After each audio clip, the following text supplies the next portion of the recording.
યુદ્ધ કોણ જીતે છે? જે લડે છે એ કે જે યુદ્ધ માટે તૈયાર હોય છે એ? ઈરાન પર હુમલો થયો, અમેરિકા અને ઇઝરાયલ લડ્યા, પણ વિશ્વની પાવર ગેમમાં એક દેશ શાંતિથી સતત જીત મેળવી રહ્યું છે અને એ છે ચીન. નમસ્કાર, આપની સાથે હું છું પાયલ.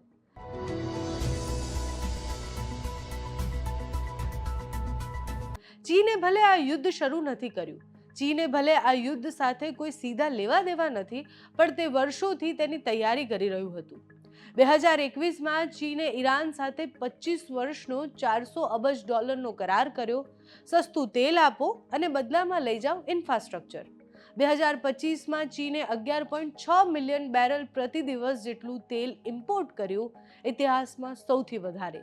અને 2026ની શરૂઆત સુધી ચીન પાસે લગભગ 1.2 બિલિયન બેરલનો સ્ટોક હતો. એટલે કે 3 થી 4 મહિના સુધી સતત કોઈ પણ સપ્લાય બંધ થાય તો પણ ચીનને કોઈ અસર ન થાય. અને દિવસ આવ્યો 28 ફેબ્રુઆરી 2026નો. યુદ્ધની શરૂઆત થઈ. સ્ટ્રેટ ઓફ હોર્મુઝ બંધ થયું. દુનિયાનું સૌથી મહત્વનો ઓઇલ રૂટ બંધ થયો, પણ દુનિયા માટે બંધ થયો, ચીન માટે તો ખુલ્લો જ રહ્યો. ઈરાને સ્પષ્ટ પશ્ચિમી દેશોને ના પાડી દીધી, એ માર્ગ બંધ કરી દીધો, પણ ચીનને સીધું તેલ મોકલ્યું. અત્યાર સુધીમાં લગભગ 11.7 મિલિયન બેરલ તેલ સીધું ચીન પહોંચ્યું છે. એક પણ ચીની જહાજ પર હુમલો નથી થયો. આ ગેમ માત્ર તેલની નથી, ગેમ છે કરન્સીની પણ. ઈરાન કહી રહ્યું છે કે તેલ ખરીદો, પણ ડોલરમાં નહીં, યુરોમાં ખરીદો. જો આ થાય તો છેલ્લા વર્ષથી ચાલતી પેટ્રો ડોલર સિસ્ટમ આખી હલી જાય. અમેરિકાની સૌથી મોટી શક્તિ એટલે કે ડોલર પર ખતરો આવી જાય. દુનિયાની સૌથી એવું કહેવાય કે સો કોલ્ડ પાવર ઓફ બેલેન્સ એ આખું હલી જાય અને ચીન વગર કોઈ યુદ્ધ અમેરિકાને હરાવી શકે. હવે વાત કરીએ ભારતની, તો ભારત તેની જરૂરિયાતનું લગભગ 85% તેલ એ આયાત કરે છે. સ્ટ્રેટ ઓફ હોર્મુઝ દ્વારા ભારતનું લગભગ 60% ઓઇલ આવે છે. જ્યારે યુદ્ધથી તેલના ભાવમાં $103 પ્રતિ બેરલ પાર અત્યારે થઈ ચૂક્યો છે. ભારત માટે સીધી અસર છે. ભારત માટે સીધી અસરો છે. દરેક $10 વધારો થાય એટલે ભારતનું ઇમ્પોર્ટ બિલ 1 લાખ કરોડ સુધી વધે.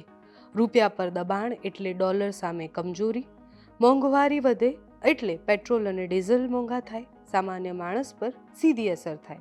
2022માં જ ભારતનું ઓઇલ ઇમ્પોર્ટ એ જે બિલ હતું એ $150 બિલિયન હતું અને યુદ્ધની શરૂઆત પછી એનો ખતરો પણ હવે વધ્યો છે. જ્યારે અમેરિકા યુદ્ધમાં વ્યસ્ત હતું ત્યારે ચીન શું કરી રહ્યું હતું? એ તેલ સ્ટોક કરી રહ્યું હતું, સસ્તું ઈરાનિયન ઓઇલ ખરીદી રહ્યું હતું અને પોતાની ઇકોનોમીને ક્લીન એનર્જી પર શિફ્ટ કરી રહ્યું હતું. 2024 સુધી ચીનમાં 84% નવી પાવર ડિમાન્ડ ક્લીન એનર્જીથી પૂરી થઈ રહી છે. ચીનમાં લગભગ 50% નવી કારો ઇલેક્ટ્રિક છે, એટલે કે તેલ પર નિર્ભરતા ઓછી છે. શોકને આઘાતને સહન કરવાની ક્ષમતા હવે વધારે છે. આ યુદ્ધ માત્ર મિડલ ઇસ્ટનું નથી, આ છે વિશ્વના પાવર બેલેન્સનું યુદ્ધ. અમેરિકા એ મિલિટરીમાં વ્યસ્ત છે, યુરોપ મોંઘી એનર્જીથી પીડાઈ રહ્યું છે, ભારત હજુ પણ આયાત પર નિર્ભર છે અને ચીન શાંતિથી સસ્તું તેલ લઈ રહ્યું છે. સ્પર્ધકોને એટલે કે અમેરિકા અને ભારતને મોંઘી એનર્જીથી નબળા બનાવી રહ્યું છે અને પોતાની કરન્સી યુઆઈને સતત મજબૂત કરી રહ્યું છે. યુદ્ધમાં ક્યારેય ખાલી ગોળીઓ નથી હોતી, સ્ટ્રેટેજીથી પણ જીત થાય છે. ઈરાન અને અમેરિકા લડી રહ્યા છે, પણ ગેમ એ જીતી રહ્યું છે જે પહેલેથી તૈયાર હતું. આ વખતે લડાઈમાં ઉતર્યા વગર ચાઇના સતત જીત મેળવી રહ્યું છે.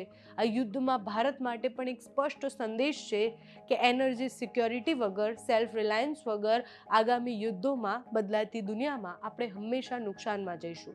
હવે સમય છે આત્મનિર્ભરતા શબ્દને સાકાર કરવાનો. વિશ્વ બદલાઈ રહ્યું છે અને જે દેશ સમય પહેલા સમજી જશે એ જ ભવિષ્ય લખશે.